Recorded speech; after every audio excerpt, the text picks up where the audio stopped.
जय हिंद दोस्तों, welcome back to army बा यूट्यूब चैनल। आज हम आर्मी का मॉडल टेस्ट पेपर डिस्कस करेंगे। पूरे 50 प्रश्नों का मॉडल टेस्ट पेपर आपका रहेगा। ये सभी 50 प्रश्न आपके आर्मी एग्जाम के लिए बहुत ज्यादा इंपॉर्टेंट रहेंगे। आज के मॉडल टेस्ट पेपर में आपके हाई लेवल के क्वेश्चन ऐड करे रहेंगे और नॉर्मल लेवल जो कि आपके आर्मी एग्जाम में पूछे जाते हैं सभी क्वेश्चन मिक्सिंग ऐड रहेंगे। प्रैक्टिस सेट नंबर 16 ये आपका होगा जो कि आपके एग्जाम के लिए बहुत ज्यादा इंपॉर्टेंट रहेगा। चलिए स्टार्ट करते हैं सबसे पहले क्वेश्चन से। उससे पहले बता दूं, प्रश्नों की संख्या आपको पता है 50 रहेगी। आपके लिए टारगेट रहेगा 40 क्वेश्चन का आपके लिए टारगेट रहेगा। पहला क्वेश्चन आपका आता है, हल्दी घाटी का युद्ध जो कि आपका कब हुआ था? 1576 में हुआ था। किसके बीच हुआ था? महाराणा प्रताप और अकबर के बीच हुआ था। आपको बताना है अकबर की सेना का नेतृत्व किसने किया था। हल्दी घाटी का युद्ध में महाराणा प्रताप के विरुद्ध अकबर की सेना का नेतृत्व किसने किया था? राजा जयसिंह, राजा मानसिंह, राजा टोडरमल या फिर राजा भगवान दास। तो आपको पता होना चाहिए इनमें से जो है अकबर का सेनापति कौन था। क्वेश्चन नंबर 2 आपका आता है, राज्य में विधानसभा को कौन भंग करता है? राज्य में विधानसभा को कौन भंग करता है? राष्ट्रपति, मुख्यमंत्री, प्रधानमंत्री या फिर राज्यपाल। तो जल्दी से इसका सही आंसर बताइए, इसका सही आंसर क्या रहेगा? तो जो भी ऑप्शन नंबर 4 बता रहे हैं, राज्यपाल जो होता है ये राज्य में विधानसभा को भंग कर सकता है। और आपको बताना है संसद का कौन सा सदन जो है जिसे भंग नहीं किया जा सकता, लोकसभा या फिर राज्यसभा। नेक्स्ट क्वेश्चन देखते हैं। क्वेश्चन नंबर 4 आपका आता है,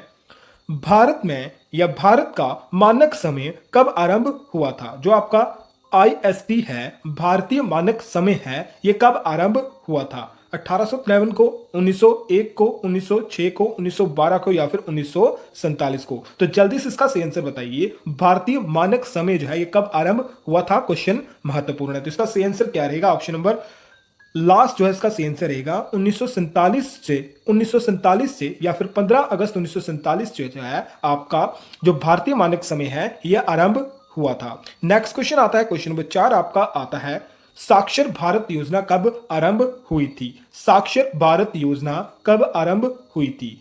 8 सितंबर 2009, 9 अगस्त 2009, 8 अक्टूबर 2009 या फिर 15 सितंबर 2009। तो जल्दी से इसका सही आंसर बताइए, इसका सही आंसर क्या रहेगा? साक्षर भारत योजना जो है ये ऑप्शन नंबर ए 8 सितंबर 2009 को शुरू हुई थी। नेक्स्ट क्वेश्चन आता है। क्वेश्चन नंबर 5 आपका आता है, भारत में शंकुधारी वन कहां पाए जाते हैं? भारत में शंकुधारी वन कहां पाए जाते हैं? ट्रेडमैन ये क्वेश्चन 2019 फरवरी मंथ में पूछा गया था और ARO पालमपुर में ये क्वेश्चन पूछा गया था। भारत में शंकुधारी वन कहां पाए जाते हैं? हिमाचल प्रदेश, जम्मू कश्मीर, मध्य प्रदेश या फिर असम। तो इसका सही आंसर क्या रहेगा? Option number A Himachal Pradesh इसका सही आंसर रहेगा।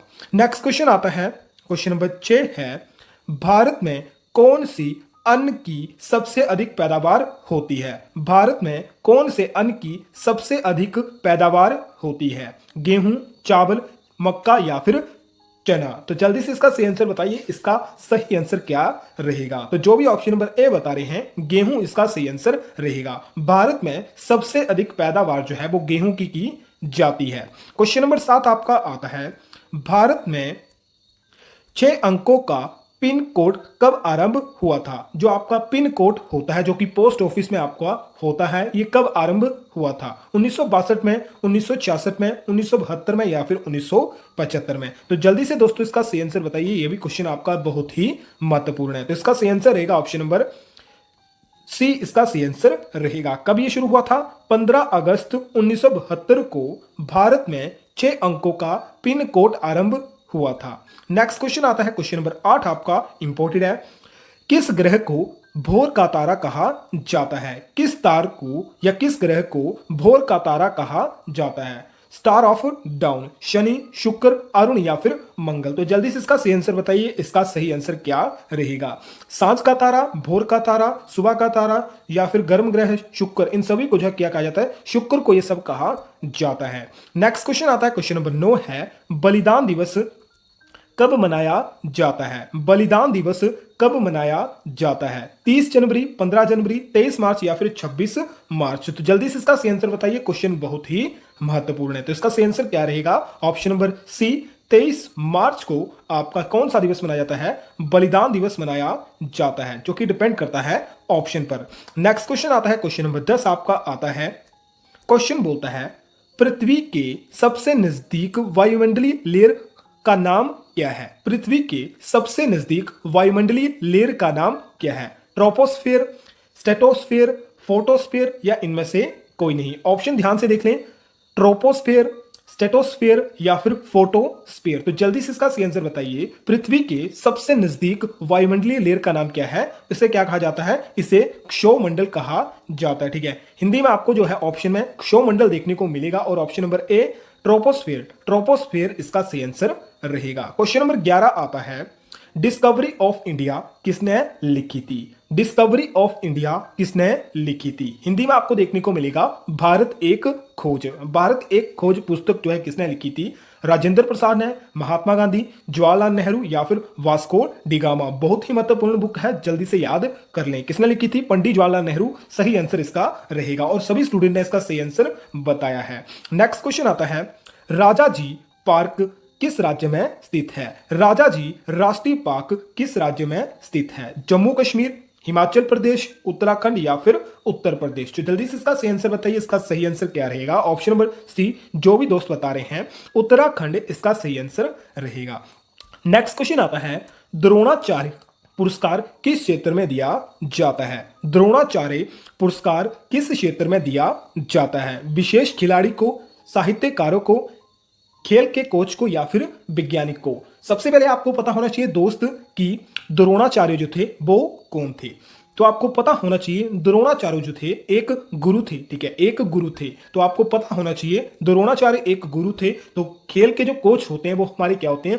वो हमारे गुरु होते हैं। तो द्रोणाचार्य पुरस्कार जो है कोच को दिया जाता है। और आपके लिए क्वेश्चन आता है, द्रोणाचार्य पुरस्कार का आरंभ कब हुआ था या फिर द्रोणाचार्य पुरस्कार जो है कब आरंभ हुआ था? क्वेश्चन नंबर 14 आपका आता है, भारत का सबसे ऊंचा बांध टिहरी बांध या फिर टिहरी गढ़वाल किस राज्य में स्थित है? भारत का सबसे ऊंचा बांध टिहरी बांध या फिर टिहरी गढ़वाल बांध ये किस राज्य में स्थित है? जम्मू कश्मीर, हिमाचल प्रदेश, उत्तराखंड या फिर पंजाब? तो जल्दी से बताइए इसका सही आंसर क्या रहेगा? तो ऑप्शन नंबर सी इसका सही आंसर रहेगा। उत्तराखंड में आपका टिहरी बांध जो है ये स्थित है। आपको बताना है टिहरी बांध जो है ये किस नदी पर बनाया गया है। नेक्स्ट क्वेश्चन आता है, क्वेश्चन नंबर 15 है और बहुत ही महत्वपूर्ण प्रश्न है। क्वेश्चन बोलता है, इंटरपोल का मुख्यालय कहां स्थित है? इंटरपोल का मुख्यालय कहां पर स्थित है? Where is the headquarter of Interpol located? Geneva, Lyons, Manila या फिर न्यूयॉर्क? तो इसका सही आंसर क्या रहेगा? ऑप्शन नंबर बी, जो भी बता रहे हैं, लियोन्स या फिर लियोरेस। ठीक है, लियोरेस या फिर लियोनस जो है इसका सही आंसर रहेगा। ये आपका कहां पड़ता है? ये आपका फ्रांस में स्थित है। नेक्स्ट क्वेश्चन आता है सामान्य विज्ञान का पार्ट 2। पहला क्वेश्चन आता है, क्वेश्चन नंबर 16 है, विभवांतर मापा जाता है। विभवांतर जो है ये किसमें मापा जाता है? और इंग्लिश में आप देख सकते हो, वोल्टेज इज मेजर्ड एनीमोमीटर में, वोल्ट मीटर में, माइक्रोमीटर में या फिर अमीटर में। तो वोल्टेज जो है किसमें मापी जाएगी? वोल्ट मीटर में मापी जाएगी। और हिंदी में कंफ्यूजन होता है विभवांतर। विभवांतर जो होती है वोल्टेज होती है, तो ये किसमें मापी जाएगी? ये वोल्ट मीटर में मापी जाएगी। नेक्स्ट क्वेश्चन को ध्यान से देखना। क्वेश्चन बोल रहा है, निम्नलिखित उपकरणों में से किसके द्वारा पनडुब्बी में एक नाविक समुद्री सतह के ऊपर की वस्तुओं को देख सकता है? यानी इनमें से कौन सा उपकरण जो है जिसके द्वारा जो पनडुब्बी से एक नाविक जो होता है जो समुद्र की सतह के ऊपर देख सकता है? पारदर्शी, दूरबीन, घरूणाक्षेत्रपाती या फिर त्रिविदर्शी? ठीक है, सभी नाम अजीब से हैं, तो आपको बताना है इसका सही आंसर क्या रहेगा। जो नाविक होता है वो समुद्री सतह के ऊपर की वस्तुओं को किस प्रकार देख सकता है? ये आपका पारदर्शी से देख सकता है। ठीक है, ये पारदर्शी आपका होगा। नेक्स्ट क्वेश्चन आपका आता है, क्वेश्चन नंबर 18 है, डायनामाइट का आविष्कार किसने करा था? मोस्ट इंपोर्टेंट क्वेश्चन है, डायनामाइट का आविष्कार किसने करा था? ओटो हेन, रदरफोर्ड, एडिसन या फिर अल्फ्रेड नोबेल? तो जल्दी से इसका सही आंसर बताइए, डायनामाइट का आविष्कार किसने करा था? तो जो भी दोस्त ऑप्शन नंबर डी सही आंसर बताया है, अल्फ्रेड नोबेल ने डायनामाइट का आविष्कार किया था और इनके नाम पर आपका नोबेल पुरस्कार दिया जाता है, जो कि 1901 में शुरू हुआ था। और आपके लिए सिंपल सा क्वेश्चन आता है, अल्फ्रेड नोबेल ने डायनामाइट का आविष्कार किस सन में करा था? तो आपको सन आपको सीधा कमेंट में बताना है। नेक्स्ट क्वेश्चन आता है, क्वेश्चन नंबर 19 है, प्रकाश तरंग किस प्रकार की तरंग होती है? प्रकाश तरंग किस प्रकार की तरंग है? अनुदैर्ध्य तरंग या फिर विचलन तरंग, तिरछी तरंग, अनुप्रस्थ तरंग या इनमें से कोई नहीं? जल्दी से बताइए, प्रकाश तरंग जो होती है किस प्रकार की तरंग होती है? क्वेश्चन नंबर 20 आपका आता है, क्वेश्चन इंपॉर्टेंट है। दाढ़ी बनाने के लिए काम में लाया जाता है? दाढ़ी बनाने के लिए कौन सा मिरर या फिर शीशा जो है काम में लाया जाता है? अवतल दर्पण, समतल दर्पण या फिर उत्तल दर्पण? तो जल्दी से बताइए, दाढ़ी बनाने के लिए कौन सा उपकरण उपयोग में लाया जाता है? तो अवतल दर्पण, कन्वेक्स लेंस इसका सही आंसर रहेगा। ठीक है, कन्वेक्स मिरर इसका सही आंसर रहेगा। ध्यान से इसको देख लें। क्वेश्चन नंबर 21 आपका आता है, वायु में नाइट्रोजन कितने प्रतिशत होती है? 85.05, 21% या फिर 78%? तो सभी को सही आंसर पता होगा, ऑप्शन नंबर डी इसका सही आंसर रहेगा। नेक्स्ट क्वेश्चन आता है, गैस वेल्डिंग में प्रयुक्त होती है? गैस वेल्डिंग में निम्नलिखित में से कौन सी गैस जो है प्रयुक्त होती है? मीथेन, एसिटिलीन, एथेल या फिर एथीन? तो जल्दी से बताइए, गैस वेल्डिंग में प्रयुक्त गैस है तो सही आंसर क्या है? Option number B acetylene. Acetylene जो है ये गैस वेल्डिंग में प्रयोग की जाती है और भी उपकरणों में प्रयोग की जाती है। नेक्स्ट क्वेश्चन आता है, क्वेश्चन नंबर 23 है, अमलगम मिश्र धातु में पाए जाने वाला मुख्य धातु क्या है? अमलगम मिश्र धातु में पाए जाने वाला मुख्य धातु क्या है? पीतल, टिन, पारा या फिर लोहा? सबसे पहले आपको पता होना चाहिए, अमलगम जो होता है इसका प्रयोग किसके लिए किया जाता है? अमलगम में जो होता है आपका पारा और चांदी पाई जाती है, जो कि हमारे दांतों को भरने में प्रयोग की जाती है। तो ये क्वेश्चन आपका इंपॉर्टेंट रहेगा, या तो आपसे चांदी पूछा जा सकता है या फिर आपसे पारा भी पूछा जा सकता है। पारा और चांदी का प्रयोग जो है अमलगम मिश्र धातु में किया जाता है, जो कि दांतों को भरने में प्रयोग किया जाता है। नेक्स्ट क्वेश्चन आता है, निम्नलिखित में से कौन सा एक यौगिक है? निम्नलिखित में से कौन सा एक यौगिक है? अमोनिया, वायु, पारा या फिर अजोन? तो जल्दी से क्वेश्चन नंबर 24 का आंसर बताइए, इनमें से कौन सा जो है एक यौगिक है? तो ऑप्शन नंबर ए अमोनिया इसका सही आंसर रहेगा। नेक्स्ट क्वेश्चन आता है, क्वेश्चन नंबर 25 आपका आता है। क्वेश्चन बोलता है, परमाणु भार का अंतरराष्ट्रीय मान क्या है? परमाणु भार का अंतरराष्ट्रीय मान क्या है? The international standard of atomic weight is C12N14 0, माफ करिए 0 नहीं होगा, O16, ठीक है, O16 या फिर H1? तो जल्दी से बताइए, परमाणु भार का अंतरराष्ट्रीय मान क्या है? तो इसका सही आंसर क्या रहेगा? ऑप्शन नंबर ए इसका सही आंसर रहेगा। C12 जो है ये परमाणु भार का अंतरराष्ट्रीय मान है। और ये कब शुरू किया गया था या फिर ये कब दिया गया था? 1961 में। 1961 में भारत जो परमाणु बम है, माफ करिए परमाणु भार है, उसका अंतरराष्ट्रीय मान दिया गया था। नेक्स्ट क्वेश्चन आता है, तंबाकू में कौन सा विषैला पदार्थ पाया जाता है? तंबाकू में कौन सा विषैला पदार्थ पाया जाता है? कोकीन, निकोटीन, साइनाइड या फिर आपका कैल्शियम? तो इसका सही आंसर क्या रहेगा? निकोटीन इसका सही आंसर रहेगा। नेक्स्ट क्वेश्चन आता है, कली चूना का रासायनिक नेम क्या है? कली चूना का रासायनिक नेम क्या है? मस्तिष्क, कैल्शियम ऑक्साइड, कॉपर सल्फेट या इनमें से कोई नहीं? क्वेश्चन को ध्यान से देखें और जल्दी से इसका सही आंसर बताएं। कली चूना का पूछा हुआ तो इसका सही आंसर क्या रहेगा? इसका सही आंसर जो रहेगा option number 2 calcium oxide. Calcium oxide जो होता है कली चूना का पत्थर, माफ करें रासायनिक नेम होता है और इसका सूत्र जो होता है CaO होता है। और कॉपर सल्फेट जो होता है ये किसका रासायनिक नेम होता है? कॉपर सल्फेट जो होता है ये नीला थोथा, नीला थोथा आपने सुना होगा, नीला थोथा का जो रासायनिक नेम होता है ये कॉपर सल्फेट होता है। और नीला थोथा या फिर कॉपर सल्फेट का जो सूत्र होता है वो आपका CuSO4 होता है इसका सूत्र। नेक्स्ट क्वेश्चन आता है, टीटनस रोग किससे प्रभावित करता है? जो टीटनस रोग जो होता है ये किसे प्रभावित करता है? फेफड़ों को, श्वसन को, तंत्रिका तंत्र को या इनमें से कोई नहीं? तो जल्दी से बताइए, क्वेश्चन नंबर 28 का सही आंसर क्या रहेगा? तो सही आंसर क्या रहेगा? ऑप्शन नंबर सी तंत्रिका तंत्र को टीटनस रोग जो होता है ये प्रभावित करता है। आपके क्वेश्चन जो आता है, ये टीटनस रोग जो है ये किस द्वारा होता है या किसके द्वारा होता है? वायरस द्वारा, बैक्टीरिया द्वारा, प्रोटोजोआ द्वारा या फिर फंगस द्वारा? नेक्स्ट क्वेश्चन आता है, क्वेश्चन नंबर 29 आपका आता है, इंसुलिन शरीर के या शरीर में किस अंग से स्रावित होता है? इंसुलिन जो होता है ये शरीर के किस अंग से स्रावित होता है? फेफड़ों से, यकृत से, अग्नाशय से या फिर गुर्दों से? मोस्ट इंपोर्टेंट क्वेश्चन और एग्जाम में क्वेश्चन पूछा जाता है। तो इसका आंसर क्या रहेगा? ऑप्शन नंबर सी अग्नाशय इसका आंसर रहेगा। नेक्स्ट क्वेश्चन देखते हैं, लास्ट क्वेश्चन है ये साइंस का दोस्त। तो लास्ट क्वेश्चन आपका बोलता है, रक्त निर्माण के उत्तरदायी अंग हैं? रक्त निर्माण के उत्तरदायी अंग हैं हृदय, फेफड़े, ब्रिक या फिर अस्थि मज्जा? तो क्वेश्चन को ध्यान से देखें और ध्यान से इसका सही आंसर दें। यहां पर क्वेश्चन क्या पूछा हुआ है? रक्त निर्माण के उत्तरदायी अंग हैं, यानी रक्त का निर्माण जो है ये किस अंग द्वारा होता है? अब क्वेश्चन समझ आ गया तो सही आंसर आपको पता होगा, ऑप्शन नंबर डी अस्थि मज्जा इसका सही आंसर रहेगा। इस तरह से क्वेश्चन जो है आपको दोस्तों मिलते हैं, कुछ क्वेश्चन आपको कंफ्यूजन मिलते हैं। अब जल्दी से बताएं 30 में से 25 किसके सही थे? और जय हिंद जल्दी से जो है कमेंट में दे दो। बाकी वीडियो को जल्दी से लाइक कर दें, वीडियो को शेयर कर दो अपने सभी दोस्तों के साथ। नेक्स्ट क्वेश्चन जो है गणित के क्वेश्चन हम डिस्कस करेंगे। गणित के 15 क्वेश्चन आपको ध्यान से देखने हैं और ध्यान से आपको सॉल्व करने हैं। कोई भी क्वेश्चन में आपको कंफ्यूजन होती है तो आपको कमेंट करके जरूर बताना है। क्वेश्चन बोलता है, यदि sin थीटा की वैल्यू 1/√2 है और cos थीटा की वैल्यू भी 1/√2 है तो कोड थीटा की वैल्यू क्या होगी? कोड थीटा की वैल्यू आपको बतानी है। 0 होगी, 1 होगी या √2 होगी या फिर 2 इसका सही आंसर होगा। तो जल्दी से बताइए इसका सही आंसर क्या होगा। और वीडियो पसंद आ रही है तो वीडियो को दिल से लाइक और शेयर आपको करना है। तो इसका सही आंसर क्या आएगा? ऑप्शन नंबर बी एक इसका सही आंसर आएगा। किस तरह से आएगा? कोट थीटा आपसे पूछा हुआ है। कोट थीटा जो होता है किसके बराबर होता है? आपका sine theta upon cos theta के बराबर होता है। साइन थीटा कितना है? 1/√2 है और कोट थीटा भी आपके पास 1/√2 दिया हुआ है। 1/√2 और 1/√2 दोनों कट गए तो आपके पास वैल्यू कितनी आ गई? एक आपके पास वैल्यू आ गई। अब जल्दी से बताइए ये क्वेश्चन किसने करा था? इस क्वेश्चन में बहुत ज्यादा कंफ्यूजन होती है और ये क्वेश्चन मैक्सिमम स्टूडेंट का गलत होता है।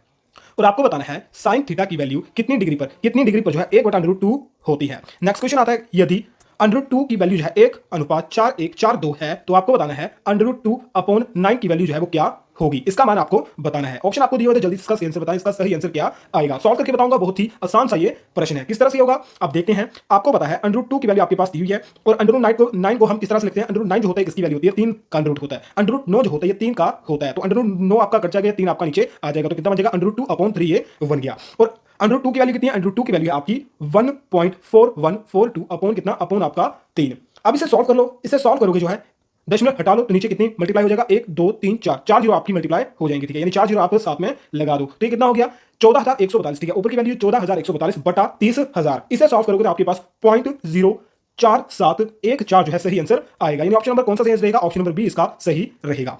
अब कैलकुलेशन जो है आपको खुद करनी है, वो आपको मैं करके नहीं बताऊंगा। नेक्स्ट क्वेश्चन बोलता है पिता की आयु पुत्र से 30 गुना है। 18 वर्ष बाद उस व्यक्ति की आयु अपने पुत्र की आयु से 3 गुना रह जाती है तो पिता की वर्तमान आयु आपको बतानी है। पिता की आयु क्या है? किस तरह से क्वेश्चन होगा? अब जल्दी से सॉल्व करके मैं आपको बताता हूं किस तरह से होगा। ऑप्शन आपको 40 दिया, 50, 60 या फिर 35। तो आपको जल्दी से कमेंट करके बताना है इस क्वेश्चन नंबर 33 का सही आंसर क्या होगा। किस तरह से क्वेश्चन होगा अब सॉल्व कर लेते हैं। सबसे पहले आपको पता है 30 गुना है तो पिता की आयु कितनी हो जाएगी? 30x हो जाएगी और पुत्र की आयु x हो जाएगी। अब 18 वर्ष बाद बोल रहा है यानी बाद में बोल रहा है तो प्लस 18 कर दो पिता की आयु में और प्लस 18 कर दो पुत्र की आयु में। बोलता है प्लस 18 यानी 18 वर्ष बाद जो है पिता की आयु जो है पुत्र से 3 गुना रह जाती है। ठीक है, ये 3 गुना रह जाती है। पहले ही ये पिता की आयु हमने मानी हुई है, पिता की आयु जो है पहले ही 3 गुना है, पुत्र की आयु 3 गुना कम है तो ये 3 गुना जो है पुत्र की आयु में हम मल्टीप्लाई कर देंगे। ये 3x हो जाएगा और 3 गुना 18 कितने होते हैं? जल्दी से बताइए। 3 गुना 18 आपके 54 यानी 54 होते हैं और यहाँ आपका 30x प्लस 18 ये बराबर में है। ठीक है, ये अब जो है वैल्यू बराबर में आ गई यानी इक्वल आ गई है। अब आपको पता है कि इस 3x को आप दूसरी साइड लेके जाओगे तो ये माइनस में हो जाएगा। 30 में से 3 माइनस x करोगे। ठीक है, 30x में से 3x माइनस करोगे कितना आएगा? 27 आपका आ गया। यानी 27x यहाँ 27x आपका होगा और दूसरी साइड आपका 54 है और यहाँ 18 यहाँ प्लस के यहाँ दूसरी साइड लेके जाओगे तो माइनस के हो जाएंगे और 54 में से 18 माइनस करोगे कितने बच जाएंगे? 36 आपके बच जाएंगे। और x को ये इन दो 27 को दूसरी साइड ले जाओ तो आपका 36/27 आपका हो जाएगा और 36 और 27 आपका 9 से कट जाता है। 9 चौके 36 होते हैं और 9 यहाँ 27 आपके होते हैं। तो x की वैल्यू कितनी है? x की वैल्यू 4/3 4/3 जो है x की वैल्यू आ गई। इतना आपने कर लिया। x की वैल्यू कितनी है? 4/3 आपके पास आई। अब पिता की वैल्यू कितना मानी थी? पिता की आयु हमने 30x मानी थी तो x की वैल्यू पुट कर दो 30 गुना 4/3। 3 से 30 कट गया, 10 आ गया, 10 को मल्टीप्लाई करो 4 से तो कितना आ गया? 40। तो पिता की आयु कितनी हुई? पिता की आयु जो है वो 40 वर्ष हुई। पिता की आयु हमारे पास आ गई तो पुत्र की आयु भी आप निकाल सकते हो। नेक्स्ट क्वेश्चन देखते हैं। नेक्स्ट क्वेश्चन आता है 5000 का 5% कितना होगा? 5000 का 5% कितना? तो जल्दी से बताइए इसका सही आंसर क्या आएगा? 500, 1000, 250 या फिर 750। इंपॉर्टेंट क्वेश्चन है, ऐसे सिंपल क्वेश्चन आपके एग्जाम में आते हैं। इन क्वेश्चन को गलत करोगे तो आपकी सिलेक्शन जो है इंडियन आर्मी में कभी भी नहीं होने वाली। तो सभी स्टूडेंट इसका सही आंसर बता रहे हैं 250। तो इसका सही आंसर क्या रहेगा? 250 रहेगा। किस तरह से रहेगा? 5000 का मल्टीप्लाई ले लो 5% हटा दो नीचे सो आ जाएगा। 2 जीरो से 2 जीरो कट गई 50 गुणा 5 5 के 25 माफ करें 5 में 25 आपके और 0 कैरी बच के आ गया तो 250 इसका सही आंसर होगा। नेक्स्ट क्वेश्चन को ध्यान से देखिए, ये क्वेश्चन आपका इंपॉर्टेंट है। क्वेश्चन बोलता है एक परीक्षा में कुल परीक्षार्थियों में से 65% उत्तीर्ण हुए। यदि अनुत्तीर्ण होने वालों की संख्या 420 है तो परीक्षार्थियों की कुल संख्या कितनी है? यानी एक परीक्षा में कुल विद्यार्थी बैठे, परीक्षार्थी यानी आप टोटल स्टूडेंट मान सकते हो, टोटल स्टूडेंट बैठे उसमें से 65% जो है वो आपके उत्तीर्ण यानी पास हो गए। यदि अनुत्तीर्ण होने वालों की संख्या यानी जो फेल हुए, जो आपके फेल हो गए उनकी संख्या 420 है तो आपको बताना है परीक्षा में बैठे कुल विद्यार्थियों की संख्या कितनी होगी। क्वेश्चन आपको समझा दिया मैंने, जल्दी से बताइए। 500 आंसर आएगा, 1200 आंसर आएगा, 1000 आंसर आएगा या 2600 माफ करें 1625 इसका सही आंसर आएगा। क्वेश्चन बहुत आसान है, ध्यान से आपको करना है और जल्दी से इसका सही आंसर बताएं। तो जल्दी से स्टूडेंट क्वेश्चन नंबर 25 का आंसर बताएं। क्वेश्चन नंबर 25 का सही आंसर क्या आएगा? तो दोस्तों किस तरह से क्वेश्चन होगा अब मैं आपको बताता हूं। सिंपल सा ट्रिक है, आपको पता है 65% जो है पास हो गए हैं और कितने प्रतिशत रह गए? 35%। है 35% जो आपके फेल हो गए। किस तरह से आया?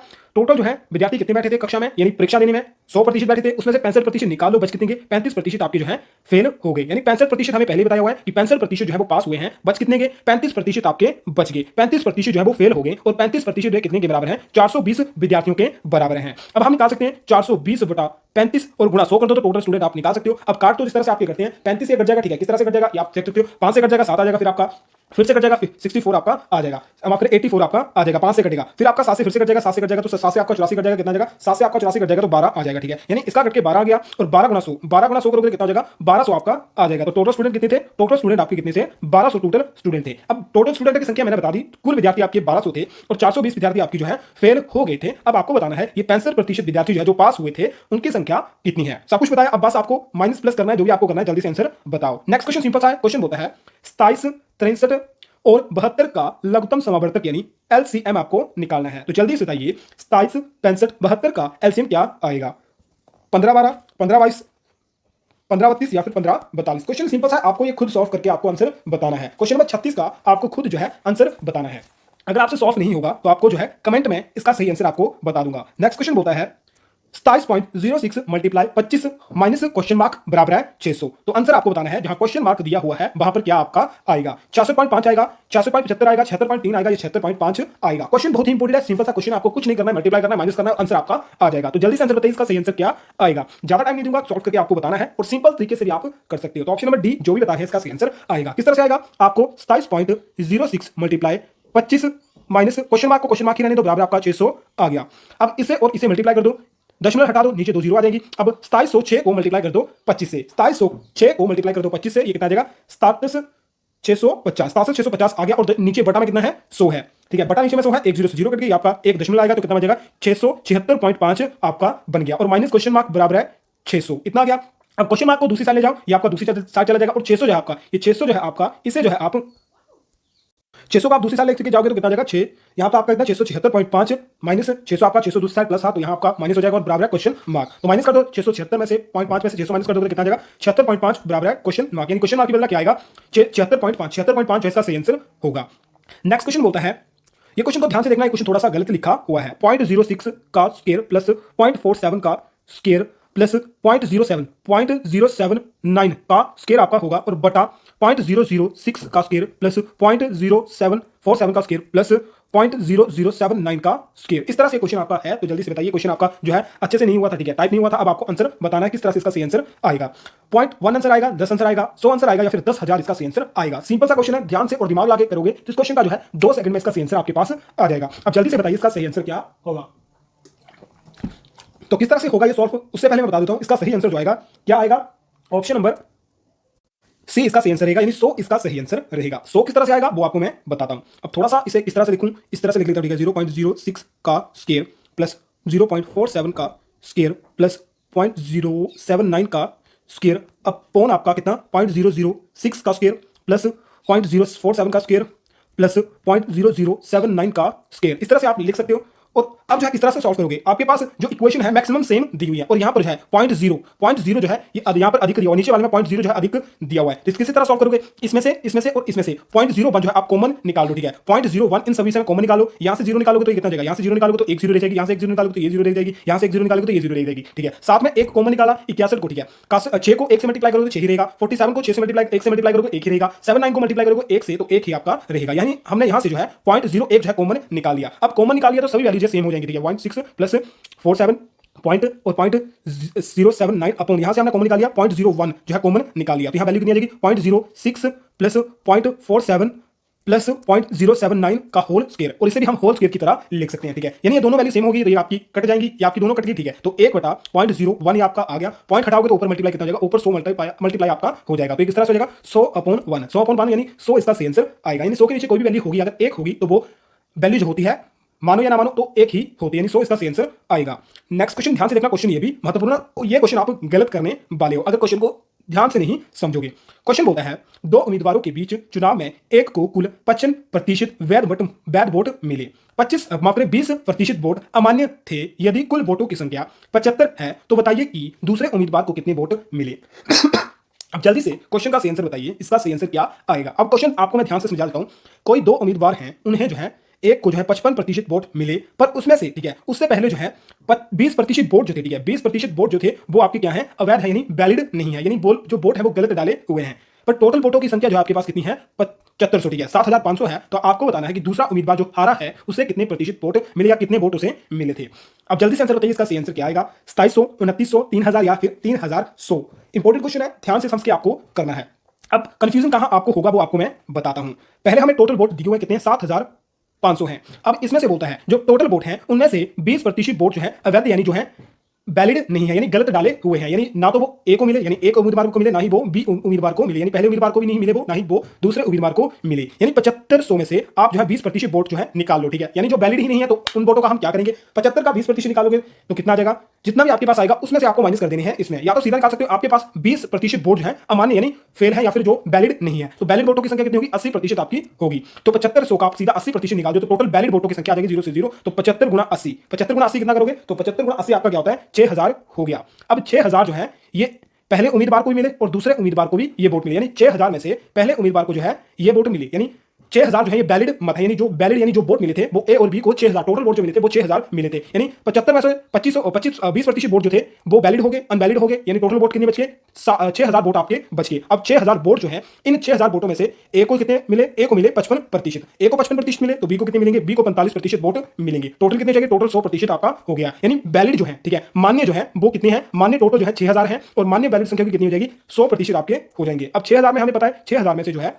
55% वोट जो है मान्य है, 45% वोट निकाल लो जो दूसरे उम्मीदवार को मिले थे, तो काट दो, 0 से 0 कट जाएगा, और 45 गुना 60 करोगे, 45 गुना 60 करोगे तो कितना हो जाएगा, 2700 आपका हो जाएगा, यानी 2700 आपका हो जाएगा। तो इसका आंसर क्या रहेगा, दूसरे उम्मीदवार को कितने वोट मिले, 2700 वोट मिले। क्वेश्चन में फिर कंफ्यूजन है, आपको बता देता हूं, टोटल वोट कितने थे, 7500 थे, जिसमें से 20% वोट जो है वो आपके मान्य नहीं थे, यानी वैलिड नहीं थे। हमने 20% वोट निकाल दिए, टोटल कितने वोट बच गए, जो डाले हुए थे 6000 वोट जो थे, 6000 वोट आपके मान्य थे, यानी 6000 में से 55% जो है किसे मिले थे, पहले उम्मीदवार को मिले थे, और 45% वोट जो है दूसरे उम्मीदवार को मिले थे। अब आपको क्वेश्चन समझ में आ गया होगा। आपका आता है, दो रेलगाड़ियों की गतियों का अनुपात 7:8 है, यदि दूसरी रेलगाड़ी 5 घंटे में 40 किलोमीटर तय करती है तो पहली रेलगाड़ी की गति क्या होगी, 70 किलोमीटर प्रति घंटा, 200, 250 या फिर 350। तो जल्दी से आंसर बताइए, इसका सही आंसर क्या होगा। ज्यादा टाइम वेस्ट नहीं करूंगा, ज्यादा वीडियो लंबी हो जाती है। तो हमें पता है इनका अनुपात 7:8 है, जो दूसरी है वो 5 घंटे में कितनी चलती है, 400 किलोमीटर चलती है, तो 1 घंटे में कितनी चलेगी, 400 बटा 5 आपका हो जाएगा, तो बटा कट जाएगा 80 किलोमीटर। 80 किलोमीटर जो है ये दूसरी रेलगाड़ी की गति है। अब पहली रेलगाड़ी की हम निकाल सकते हैं, पहली रेलगाड़ी की किस तरह से होगी, 80 बटा, यानी दूसरी रेलगाड़ी की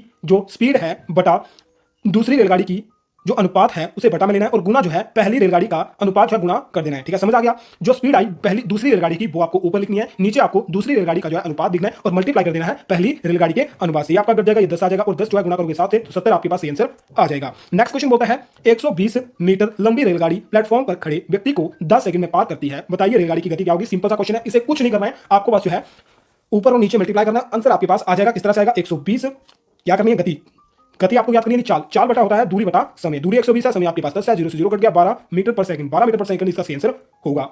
नेक्स्ट क्वेश्चन, ध्यान से क्वेश्चन को देखना है, साधारण ब्याज की किस दर पर एक निश्चित राशि 15 वर्षों में दोगुनी हो जाएगी, 5.5 वर्षों में, 6 वर्षों में, 6 से ही 2/3 वर्षों में, या फिर 7 से ही 1/2 वर्षों में। तो जल्दी से इसका सही आंसर बताइए, इसका सही आंसर क्या आएगा। क्वेश्चन में 42 इंपोर्टेंट है और सिंपल सा ये क्वेश्चन आपका किस तरह से होगा, आपको मानना है कोई राशि है, कोई राशि मान लेते हैं कि 100 रुपए राशि है, वो 15 वर्ष में कितनी हो जाती है, 2 गुना हो जाती है, यानी 200 रुपए हो जाती है। तो आर आपको क्या करना है, आपके पास मूलधन दिया हुआ है, टाइम आपके पास दिया हुआ है, मिश्र धन आपके पास दिया हुआ है, मिश्र धन और मूलधन आपको दिया तो साधारण ब्याज निकाल सकते हो, तो मिश्र धन में माइनस कर दो मूलधन, 100 आपके पास, ठीक है, 100 कितना आ गया, 100 आपके पास साधारण ब्याज आ गया। पीआरटी वाले फॉर्मूले में लगा दो, ठीक है, पीआरटी वाले फॉर्मूले में लगाएंगे तो पी गुणा टी गुणा आर बटा 100 बराबर आपका क्या होता था, बराबर आपका साधारण ब्याज होता था।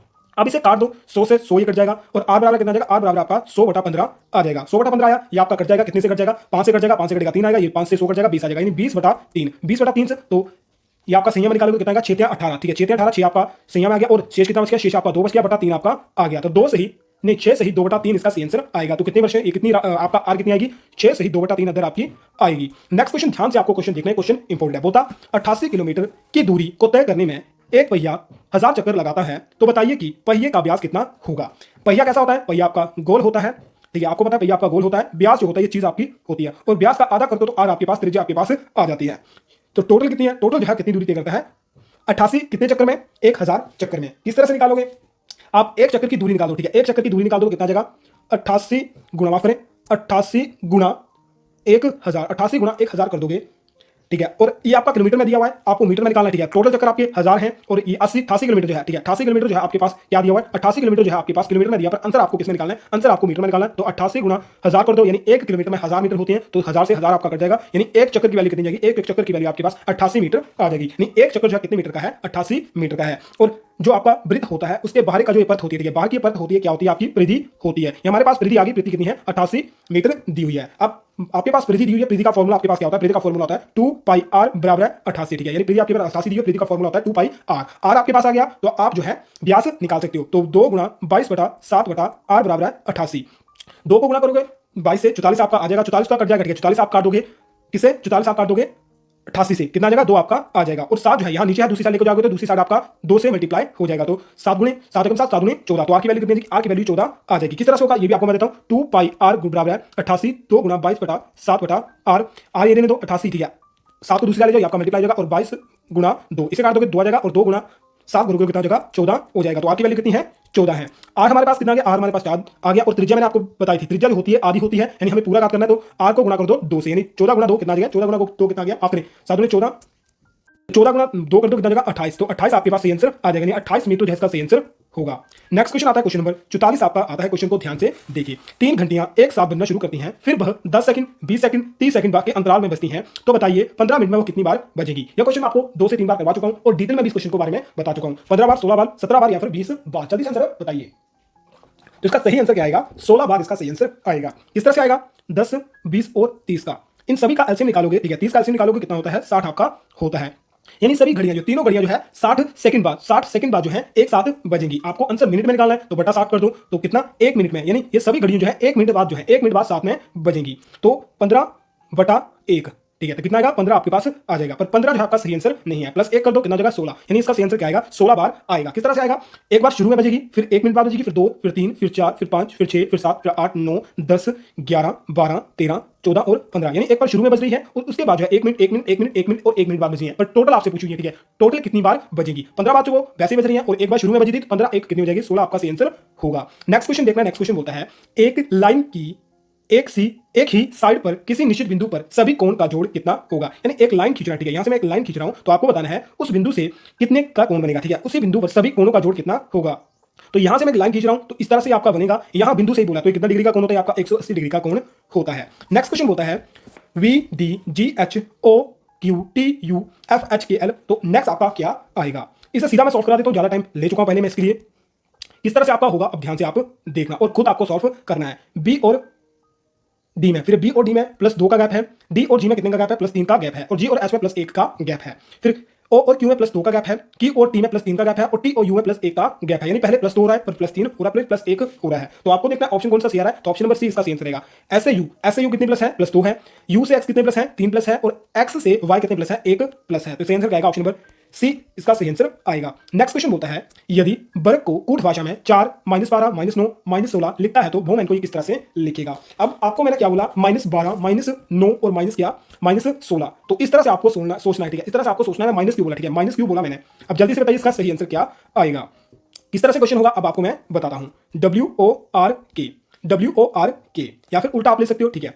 उल्टी गिनती करोगे, ठीक है, ए से जेड तक आपकी सीधी होती है, ठीक है। उल्टी करोगे तो जेड से लेकर ए तक, और जेड से शुरू करोगे डब्ल्यू, जेड से शुरू करोगे डब्ल्यू तक तो ओ होता है, ठीक है। डब्ल्यू जो होता है नंबर 4 पर होता है, और डब्ल्यू से शुरू करोगे ओ तक, डब्ल्यू से शुरू करोगे ओ तक तो 12 नंबर पर डब्ल्यू आपका आता है, और जेड से शुरू करोगे आर तक, जेड से शुरू करा आर तक तो आर जो है नंबर कितने पर आता है, आर जो आपका नंबर 9 पर आता है, और जेड से शुरू करोगे गिनना, और के नंबर कितने पर आता है, के नंबर आपका नंबर 16 पर आता है। यानी ये जो है नीचे से शुरू कर रहा है, तो वुमेन को किस तरह से लिखेगा, WOMAN। डब्ल्यू आपको पता है नंबर 4 पर आ रहा है, साथ में ओ कितने पर आता है, ओ नंबर 12 पर आता है, एम की नंबर कितने पर आता है, एम नंबर 14 पर आता है, फिर आपका ए जो है ए नंबर 26 पर आता है, ठीक है, ए नंबर 26 आता है, फिर आपका एन जो बचाता है, एन जो आपका बच जाता है नंबर कितने पर आता है, नंबर 13 पर आता है। यानी 4 12 14 26 13, तो कौन सा सही आंसर रहेगा, ऑप्शन नंबर सी इसका सही आंसर रहेगा।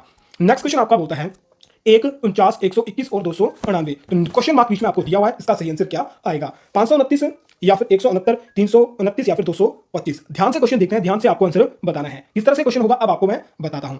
1 का स्क्वायर करोगे कितना होता है, 1 का स्क्वायर आपका 1 ही होता है। उसके बाद 49 कितने का स्क्वायर होता है, 7 का स्क्वायर होता है। फिर आपका कितने का आ रहा है, फिर आपका 11 का स्क्वायर आ रहा है, ठीक है, 11 का स्क्वायर आपका आ रहा है। उसमें गैप कितने का बनना है, यहाँ पर गैप का +6 का बनना है, फिर आपका +4 का बन रहा है, यानी यहाँ पर 2 कम हो रहे हैं, यानी -2 हो रहे हैं। 4 में -2 करोगे कितना होता है, 2 होते हैं, 4 में -2 करोगे 2 आपका होता है, और 11 में +2 करने आपको, फिर 11 में +2 करें 13 आपका आ जाएगा, और 13 का स्क्वायर कितना होता है, 13 का स्क्वायर 169 होता है, और 13 में प्लस करो, ठीक है, 13 में प्लस कितना होगा, 13 में +4 करोगे तो कितना होता है, 17 आपका होता है, और 299 जो होता है कितना स्क्वायर होता है, 17 का स्क्वायर होता है। नेक्स्ट क्वेश्चन होता है, यदि राम श्याम से कम तेज दौड़ता है और श्याम लाल जितना ही तेज दौड़ता है, किंतु टॉम से कम तेज दौड़ता है तो सबसे तेज कौन दौड़ता है। क्वेश्चन को ध्यान से पढ़ोगे तो आंसर निकालने में आप 1 सेकंड भी नहीं लगाओगे। क्वेश्चन को ध्यान से पढ़ो और सही आंसर बताओ, मैं तभी आपको क्वेश्चन ये करवाऊंगा। इसका सही आंसर क्या रहेगा? ऑप्शन नंबर सी, टॉम इसका सही आंसर रहेगा। ये राम है बोलता है और श्याम, राम और श्याम जो है, ठीक है, राम और श्याम से कम तेज दौड़ता है। राम जो है, ठीक है, राम जो है श्याम से कम तेज दौड़ता है, यानी राम जो है श्याम से कम कम दौड़ रहा है, ठीक है। राम जो है ये श्याम से कम दौड़ता है, यानी राम जो है कम दौड़ता है, श्याम जो है ज्यादा दौड़ता है, ठीक है। श्याम जो है ये ज्यादा दौड़ता है। फिर बोलता है श्याम लाल जितना दौड़ता है, यानी श्याम और लाल जो है, श्याम और लाल जो है ये दोनों बराबर दौड़ते हैं, ये दोनों इक्वल में दौड़ते हैं। पर बोलता है श्याम लाल जितना तेज दौड़ता है, किंतु किंतु टॉम से कम तेज दौड़ता है, यानी श्याम और लाल जो है ये पहले ही दोनों बराबर दौड़ रहे हैं। पर फिर बोलता है कि श्याम से तेज जो है, यानी श्याम से तेज कौन दौड़ रहा है? टॉम जो है ये श्याम से भी तेज दौड़ रहा है। या फिर इक्वेशन इस तरह से आ रही है, श्याम जो है ये टॉम से कम तेज दौड़ता है, यानी श्याम कम दौड़ेगा तो लाल भी, ठीक है, लाल भी कम दौड़ेगा टॉम से, तो सबसे ज्यादा कौन दौड़ रहा है? सबसे ज्यादा आपका टॉम तेज दौड़ रहा है, ठीक है। टॉम जो है ये सबसे तेज दौड़ रहा है, तो ऑप्शन नंबर सी इसका आंसर रहेगा। नेक्स्ट क्वेश्चन बोलता है यदि कोर्स को इस तरह से लिख रहा है तो VREATH को किस तरह से लिखेगा।